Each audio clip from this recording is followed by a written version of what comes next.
Trump and allies face legal jeopardy in Georgia over 2020 election interference. Judge considers releasing grand jury report as delays pressing charges against former president and his ally Rudolph Giuliani. A judge in Atlanta will hear legal arguments today to determine if he should make public a Georgia grand jury's report into whether former President Donald Trump committed criminal offenses when he tried to overturn the results of the 2020 election in the state.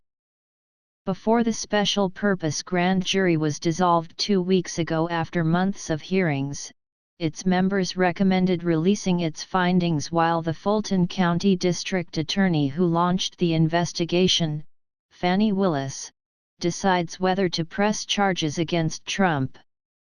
Legal scholars have said they believe Trump is at substantial risk of prosecution in Georgia over his attempts to strong-arm officials into fixing the election in his favor when it looked as if the state might decide the outcome of the presidential election. At least 18 other people have been told they also potentially face prosecution, including Trump's close ally and lawyer, the former New York City Mayor Rudolph Giuliani. The Fulton County Superior Court judge who oversaw the grand jury, Robert McBurney, will hear from Willis but not lawyers for Trump, who said on Monday that they will not participate in the hearing. They said that Willis had not sought to interview the former president for the investigation.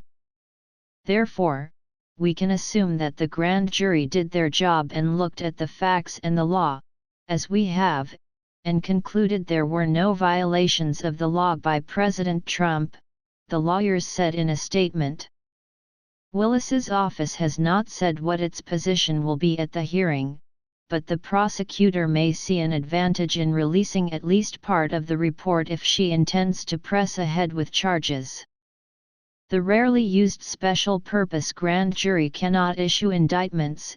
If it recommends prosecutions, Willis would be required to ask a regular grand jury to formalize the charges. McBurney is not expected to immediately rule on whether the report should be released.